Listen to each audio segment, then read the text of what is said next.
La dernière fois qu'on causait, que j'avais fait la première vidéo, j'avais parlé de deux types de personnes.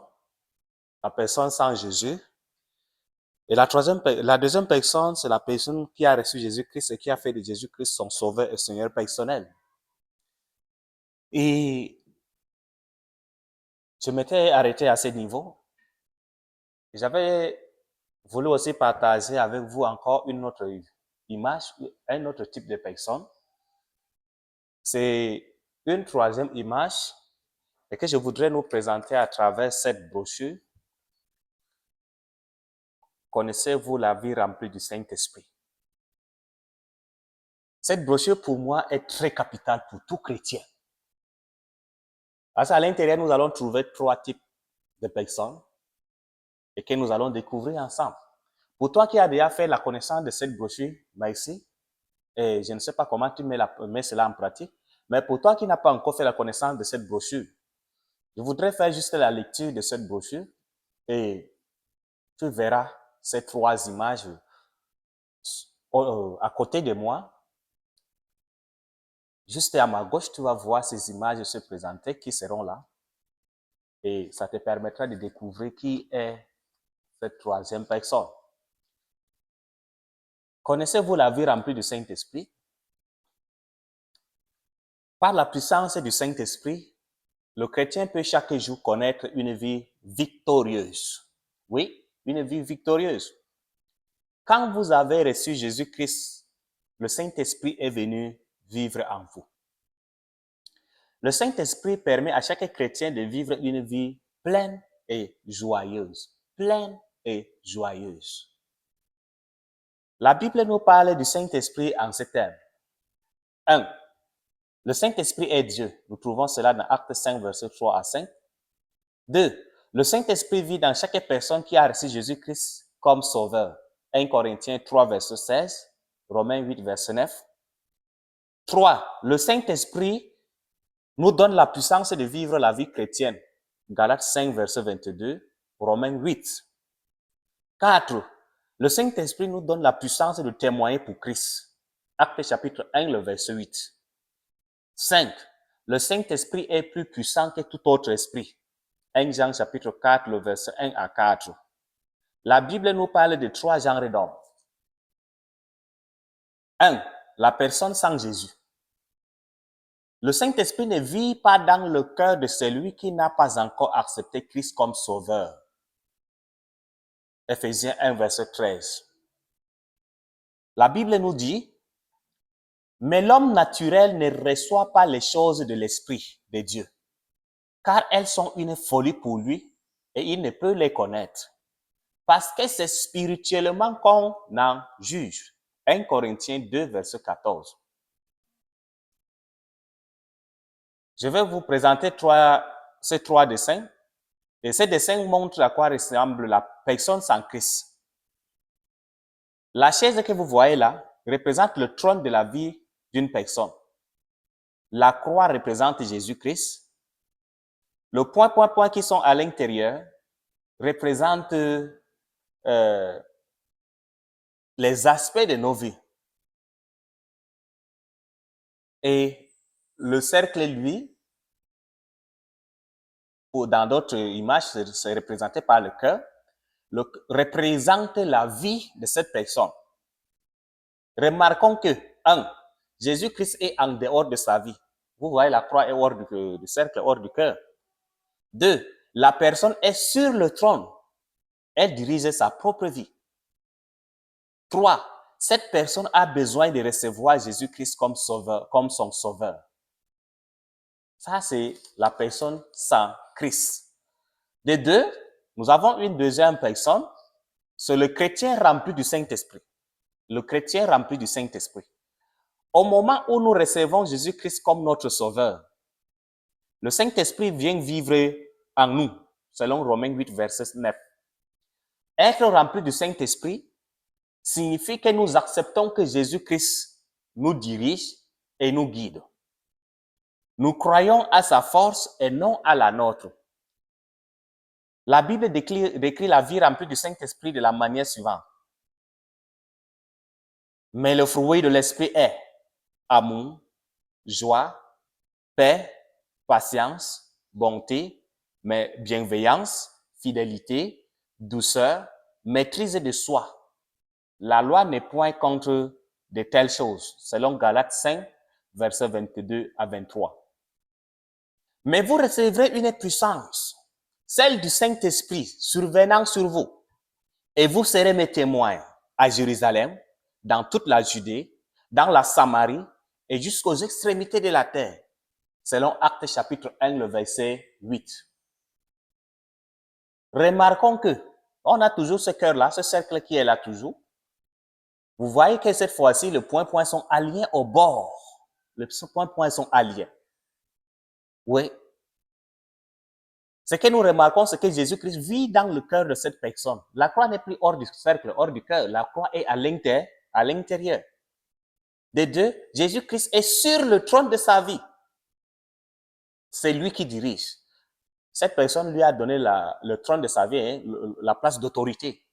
Oui, cette personne lui a donné la place d'autorité. Et c'est qui dit, Jésus, tu peux diriger ma vie. 3. Ainsi, ces chrétiens vivent pour servir Christ. Ils vivent pour servir Christ.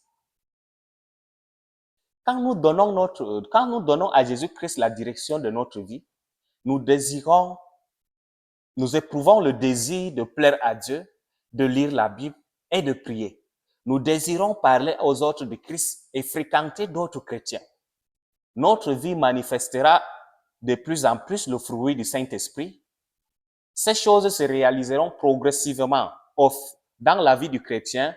1. Au fur et à mesure que s'approfondiront sa confiance dans le Seigneur pour tous les détails de sa vie. 2. Selon son expérience chrétienne. Le chrétien rempli de l'Esprit n'est pas parfait, mais il a confiance que Dieu agit dans sa vie et l'utilise. C'est ça un chrétien rempli du Saint-Esprit. Quand un chrétien n'est pas rempli du Saint-Esprit, il est, troisième image, un chrétien charnel. Le chrétien charnel s'occupe davantage de satisfaire ses désirs personnels que de faire ce qui plaît à Dieu. Le chrétien charnel est comme un bébé qui fait ce qu'il veut, comme l'homme du monde. Il se confie en sa propre force pour vivre la vie chrétienne. Voici ce que la Bible dit au sujet du chrétien charnel. Pour moi, frère, ce n'est pas comme à des hommes spirituels que j'ai pu vous parler, mais comme à des hommes charnels, comme à des petits enfants en Christ. Je vous ai donné du lait, non de la nourriture solide, car vous ne pouviez pas la supporter. Et vous ne les pouvez pas, même à présent, parce que vous êtes encore charnel. En effet, puisqu'il y a parmi vous de la jalousie et de la discorde, n'êtes-vous pas charnel et ne marchez-vous pas d'une manière toute humaine? Selon 1 Corinthiens chapitre 3, le verset 1 à 3. Le chrétien charnel la vie du chrétien charnel présente les caractéristiques suivantes. Remarquez bien, dans son cœur, les points sont toujours en désordre comme l'autre. Et il est lui-même assis sur le trône de sa vie.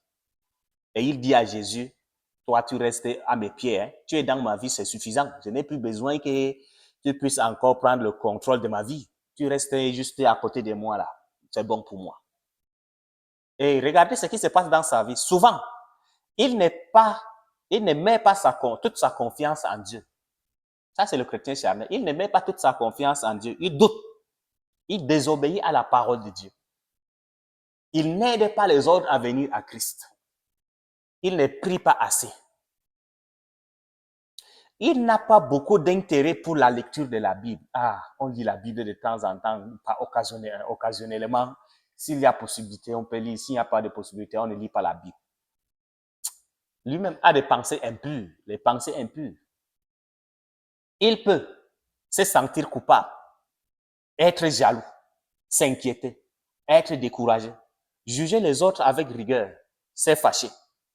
Remarquez que 1. Jésus-Christ est encore son sauveur et présent dans sa vie. Jésus est toujours dans sa vie. 2. En fait, Le chrétien est sur le trône pour diriger sa propre vie. Il est assis sur le trône de son cœur pour diriger sa propre vie. 3. Le Saint-Esprit reste néanmoins dans la vie du chrétien charnel, mais il ne la dirige pas complètement. Le Saint-Esprit reste néanmoins dans la vie du chrétien charnel, mais il ne la dirige pas complètement. On voit? Ça, c'est la vie du chrétien charnel. Alors, conséquences. Quelles sont les conséquences de cette vie du chrétien charnel? Le chrétien charnel désire parfois plaire à Dieu, mais trouve souvent qu'il ne peut pas faire ce qui est agréable. Il en résulte que le chrétien charnel ne connaît pas une vie pleine et joyeuse. Souvent, il se sent frustré. Parfois, il n'agit même pas comme un chrétien. Maintenant, parmi ces 3 personnes, laquelle représente votre vie? Ces 3 personnes qui sont là. La première personne, c'est la personne sans Christ. La deuxième personne, c'est la personne, le chrétien rempli du Saint-Esprit. La troisième personne, c'est le chrétien charnel. Pour ces 3 personnes, parmi ces 3 personnes, laquelle voudriez-vous être? Nous devenons chrétiens en plaçant notre foi en Jésus-Christ comme sauveur. De même, nous sommes remplis du Saint-Esprit par la foi. Vous pouvez être rempli du Saint-Esprit dès maintenant. Vous pouvez être rempli du Saint-Esprit dès maintenant. Nous sommes remplis du Saint-Esprit par la foi. C'est par la foi que vous avez reçu Jésus-Christ comme sauveur. Ainsi, par la foi, vous pouvez être rempli du Saint-Esprit en obéissant au commandement de Dieu. Si vous voulez que l'Esprit de Dieu dirige votre vie et vous donne la puissance de vivre, 1. Vous devez vouloir être rempli du Saint-Esprit. Vous devez vouloir être rempli du Saint-Esprit. Matthieu 5, verset 6. Christ ne s'imposera pas à vous pour diriger votre vie. Il ne s'impose pas à quelqu'un. Non. C'est toi qui le veux. De 2, vous devez confesser vos péchés. Qu'est-ce que cela signifie? Confesser signifie reconnaître devant Dieu, premièrement, reconnaître devant Dieu que vous avez péché. Remerciez-le, car Christ est mort pour vous pardonner et pour vous purifier. Selon Colossiens 2, verset 13 à 15 et 1 Jean 1, verset 9. De 3, détournez-vous de vos péchés et choisissez d'obéir à Dieu. Détournez-vous de vos péchés et choisissez d'obéir à Dieu. Oui, ça, c'est très important. Maintenant, en troisième position, cédez à Jésus-Christ la direction de votre vie.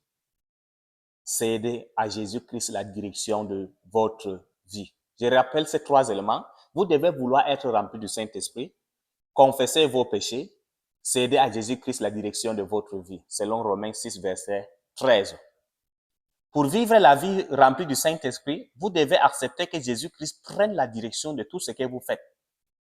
Dieu doit diriger votre travail, vos relations avec votre famille et vos amis, l'utilisation de votre argent, de votre temps libre, tout ce que vous faites dans votre vie, etc.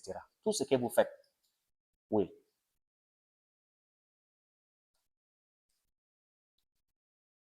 On est rempli de Saint-Esprit. Pourquoi on veut être rempli du Saint-Esprit? Parce que son commandement, grâce à son commandement et à sa promesse, Dieu vous remplira de son Esprit Saint, vous dirigera et vous rendra puissant. Si vous avez confiance en lui, vous pouvez en être sûr, car la Bible nous parle de 1. Son commandement. Dans Ephésiens 5, verset 18, il est dit ceci. Ne vous enivrez pas de vin, c'est de la débauche, mais soyez remplis de l'esprit. Ne vous enivrez pas de vin, c'est de la débauche, mais soyez remplis de l'esprit. On ne se remplit pas de vin, on se remplit de l'esprit. Dieu veut que tous les chrétiens soient remplis du Saint-Esprit. Ça, c'est son désir. C'est la volonté de Dieu. De 2, sa promesse. Voici l'assurance que nous avons auprès de lui. Si nous demandons quelque chose selon sa volonté, il nous écoute. Et si nous savons qu'il nous écoute, quoi que ce soit que nous demandions, nous savons que nous possédons ce que nous lui avons demandé, selon 1 Jean chapitre 5, le verset 14 à 15. Ça, c'est sa promesse. Si tu lui demandes quelque chose selon sa volonté, quoi que ce soit que ce que tu demandes, tu sais que Dieu te l'accorde. Ça, c'est sa promesse. Et sa volonté, c'est que nous soyons remplis du Saint-Esprit. Et sa volonté, et il a sa promesse pour nous accorder cela. Comme la parole de Dieu, la Bible nous ordonne d'être remplis du Saint-Esprit. Nous savons par là que c'est la volonté de Dieu de le faire. Vous pouvez donc être sûr que Dieu vous remplira de son esprit quand vous le lui demandez avec confiance. Il promet de répondre à vos demandes qui sont faites selon sa volonté, Par la foi, nous sommes remplis du Saint-Esprit. La prière est un moyen très important de manifester votre foi. Voici comment vous pouvez prier. Si tu as reconnu que tu es un chrétien charnel, voilà ce que tu peux faire comme prière. Seigneur Jésus, j'ai besoin de toi. Je reconnais que j'ai dirigé moi-même ma vie et qu'ainsi j'ai péché contre toi. Je renonce à ces péchés et je me confie en toi. Merci de m'avoir pardonné par ta mort sur la croix. Seigneur, remplis-moi de ton Saint-Esprit selon ton commandement et ta promesse. Je te remercie de m'avoir rempli du Saint-Esprit et d'avoir pris la direction de ma vie. Amen. Désirez-vous marcher dans la puissance et sous la conduite du Saint-Esprit? Si oui, vous pouvez prier ainsi maintenant. Mais avant de prier, je voudrais nous rappeler quelque chose. Tout à l'heure, nous avons parlé de ces éléments très importants. Qu'on doit faire quoi? Que premièrement, ces 3 étapes que j'ai citées tout à l'heure. Premièrement, vous devez vouloir être rempli du Saint-Esprit. Si tu as dit oui, ça veut dire que tu veux être rempli du Saint-Esprit. De 2, quelle est la deuxième condition? Vous devez confesser vos péchés. Oui. Tout ce que vous avez commis dans votre vie, vous les nommez, vous les appelez, et vous dites au Seigneur, merci Seigneur, parce que c'est tel, je reconnais que ce sont des péchés. De 3, vous devrez céder à Jésus-Christ la direction de votre vie. Vous allez lui dire, Seigneur Jésus, remplis-moi de ton Saint-Esprit et prends la direction totale de ma vie. Tu es prêt? Si tu es prêt, nous pouvons donc faire cette prière. Tu reprends après moi, comme lorsque tu avais accepté Jésus-Christ. Seigneur Jésus, j'ai besoin de toi. Je reconnais que j'ai dirigé moi-même ma vie et qu'ainsi j'ai péché contre toi. Je renonce à ces péchés et je me confie en toi. Merci de m'avoir pardonné par ta mort sur la croix. Seigneur, remplis-moi de ton Saint-Esprit maintenant, selon ton commandement et ta promesse. Je te remercie de m'avoir rempli du Saint-Esprit et d'avoir pris la direction de ma vie. Amen. Alléluia. Si tu as fait cette prière, merci. Et le Seigneur, tu peux être sûr de ce qui se passe dans ta vie. Comment savoir que vous êtes rempli du Saint-Esprit? Comment est-ce que tu peux savoir que tu es rempli du Saint-Esprit? Avez-vous demandé à Dieu de vous remplir du Saint-Esprit? Si tu as fait sincèrement cette prière, ça veut dire que tu lui as demandé, n'est-ce pas? Savez-vous que vous êtes maintenant rempli du Saint-Esprit? Comment vous le savez?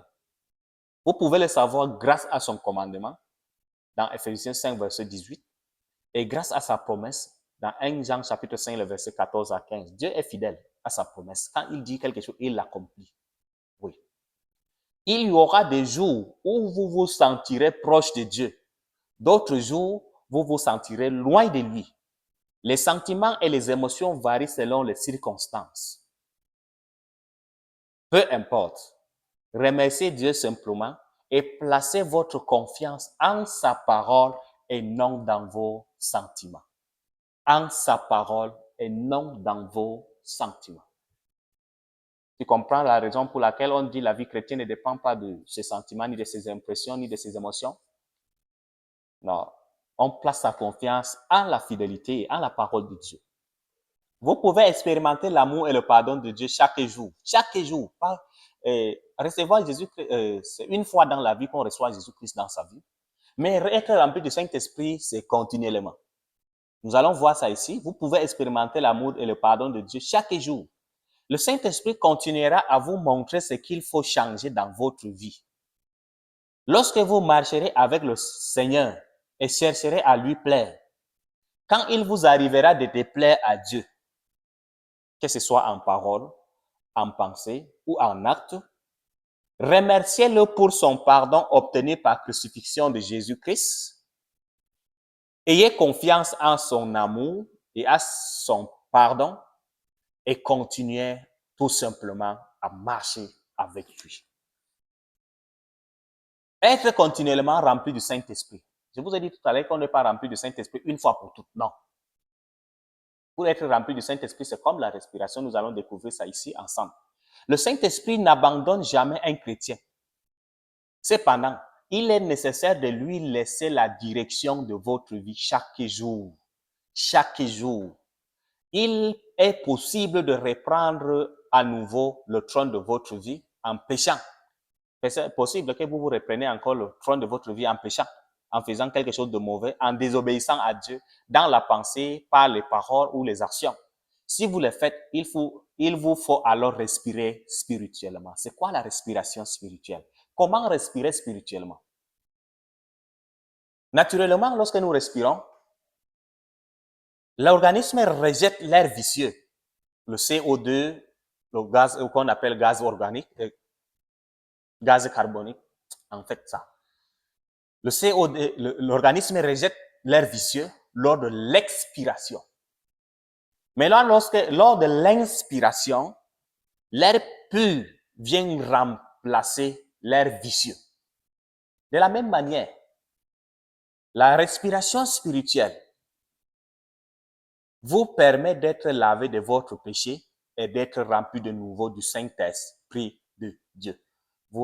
D'être lavé de vos péchés, la confession de vos péchés, et d'être rempli du Saint-Esprit à nouveau. Oui. La respiration spirituelle a deux aspects. Le premier aspect consiste à confesser votre péché à Dieu. Confessez votre péché à Dieu, selon 1 Jean chapitre 1, le verset 9, qui dit, si nous confessons nos péchés, il est fidèle et juste pour nous les pardonner et nous purifier de toute iniquité. Remerciez-le de son pardon et détournez-vous du péché. Ça, c'est la première étape, le premier aspect. Le deuxième aspect, la deuxième étape, c'est demander à Jésus de reprendre le trône de votre vie. Romains 6, verset 13. Demandez à Jésus-Christ de reprendre le trône de votre vie. Confiez-vous au Saint-Esprit en lui demandant de vous remplir à nouveau. Souvenez-vous du commandement en Éphésiens 5, verset 18 et de la promesse en 1 Jean 5, verset 14 à 15. Respirez spirituellement chaque fois que le Saint-Esprit vous montre un péché. Et vous connaîtrez une vie joyeuse et victorieuse qui honorera Dieu. Laissez le Saint-Esprit continuer à diriger votre vie à chaque instant de votre vie. Oh, vivre sans cesse dans la plénitude du Saint-Esprit. Il faut qu'on vive pleinement, sans cesse dans la plénitude du Saint-Esprit. Que faut-il faire? Laissez Jésus-Christ vous diriger sans cesse dans tous les domaines de votre vie. Vos loisirs, vos travaux, vos biens matériels, vos relations familiales, vos amis, votre entourage, ainsi de suite. Permettez-lui de vivre à chaque instant sa vie à travers vous. Quand vous vivez en Jésus-Christ, Dieu continue à transformer votre vie. Si vous vous laissez vie est dirigée par le Saint-Esprit. 2 points. 1. Voilà ce qui va se passer dans votre vie. 1. Votre vie montrera de plus en plus le fruit du Saint-Esprit, selon Galates 5, versets 22 à 23. 2.